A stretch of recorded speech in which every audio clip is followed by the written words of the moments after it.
Hoci kamenná tabuľa osadená v hradnom múre po renesančnej prestavbe datuje vznik hradu do roku 1237, najstaršie písomné zmienky sú z neskoršieho obdobia. Okolo roku 1275 Peter Foró s ozbrojenými podanými vystúpil proti kráľovi Ladislavovi IV. Iný zdroj uvádza, že útok začal v roku 1273 z hradu Modrý kameň, ktorý sa v listinách spomína ako Castrum Petri. Ako najstarší známy majiteľ hradu sa uvádza Peter Foró, Ditrehov vnuk. Niektorí autori ho dokonca považujú za staviteľa hradu. Listina o dedičskom konaní z roku 1290 však naznačuje, že Peter Foró mohol hrad aj kúpiť. Pravdepodobne sa jednalo o hranolovitý donion vystavaný na 4 podlažia s vnútornou zástavbou a priľahlými hospodárskymi stavbami. V roku 1290 sa vdova po Petrovi Foróovi, Alžbeta, vzdala nároku na hrad a novými vlastníkmi sa stali bratranci Biter, Demeter a Miko III.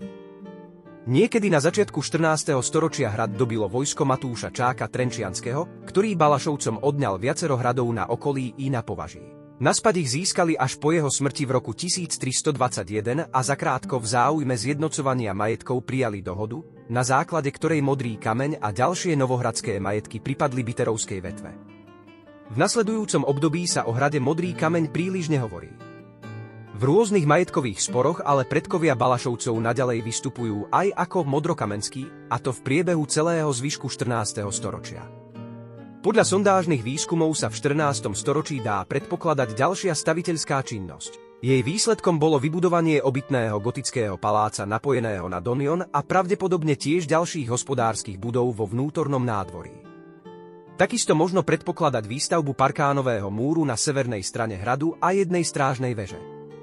V roku 1444 sa Ladislav Balaša spolu s bratmi dostali pod súd za to, že násilne obsadili majetky Šánského kláštora, zdanili podaných a spôsobili tým škodu 8 000 forintov. Okrem toho mu majetok Plachtince pripojili k hradu Modrý kameň. V roku 1522 sa ako pán hradu spomína František Balaša, potom jeho syn Ján Balaša. Po uzavretí mieru medzi kráľom Ferdinandom a tureckým sultánom v roku 1559 sa mohutné hrady mali opraviť. Medzi nimi bol aj Modrý kameň. Modrý kameň spravovali Jánom menovaní hradní kapitáni. Ján Balaša ako významný protiturecký veliteľ často podnikal výpravy proti Turkom a keď sa mu podarilo zajať významných veliteľov, väznil ich na svojich hradoch. Z roku 1559 pochádza list habitanta Dobronivskej pevnosti, ktorý sa odvoláva na varovanie Jána Balašu z Modrého kameňa na turecké nebezpečenstvo. V rovnakom roku Turci zahájili útok na hrad. Útočili zo 4 diel a v hradnom múre vytvorili trhlinu. Napriek tomu, že početné vojská Šimona Forgáča táborili pri Výglaši, neprišli obrancovi hradu na pomoc. Ešte v tretí deň útoku, 17. júla 1575, je datovaný posledný list so žiadosťou o vojenskú pomoc.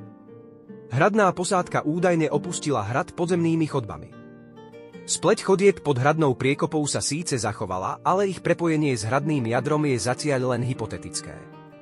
Modrý kameň nakoniec zostal v tureckých rukách takmer 20 rokov. Od júna 1593 vojsko pod vedením Mikuláša Pálfiho a Krištofa Tiefenbacha rozpútalo tzv. 15-ročnú vojnu proti Turkom. V priebehu mesiaca boli Turci vytlačení z veľkej časti Novohradu. Modrý kameň však bol značne poškodený, pričom najväčšiu škodu mu malo spôsobiť explózia úmyselne spôsobená Turkami.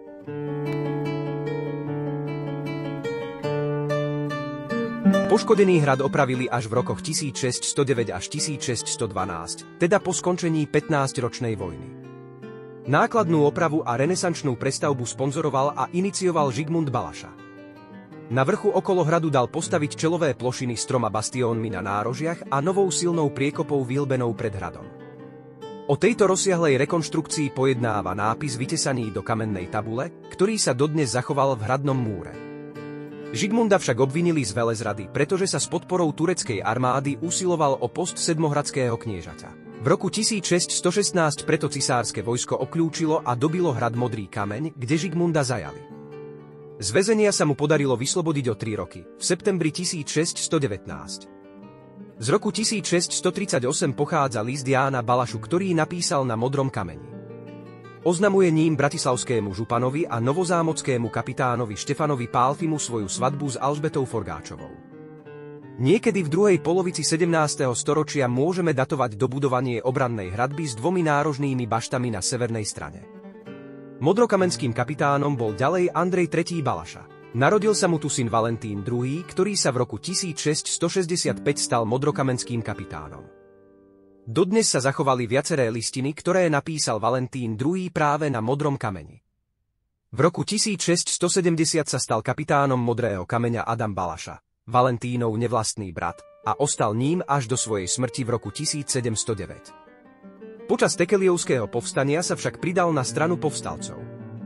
Prívržencom Imricha Tekeliho bol až do potlačenia povstania a za jeho zradu mu bol skonfiškovaný majetok. Z tohto obdobia pochádzajú inventáre a konfiskačné súpisy hradu Modrý kameň a jeho príslušenstva. Je to zrejme posledný písomný prameň, ktorý zachytáva stav Modrokamenského hradu pred jeho úplným zničením. Niekedy okolo roku 1683 sa hrad počas Kuruckého povstania stal dejiskom ďalších bojov a nakoniec sa ho Kuruci zmocnili. Pri jednom z bujarých večerov istý Jókaj spôsobil požiar, ktorý zničil najstaršiu časť hradu a táto časť už nebola nikdy opravená. Aj ďalší nevlastný brat Valentína II., Gabriel Balaša, bol modrokamenským kapitánom. V roku 1701 sa mu na modrom kameni narodila dcéra Alžbeta, ktorá sa vydala za Štefana Koháriho.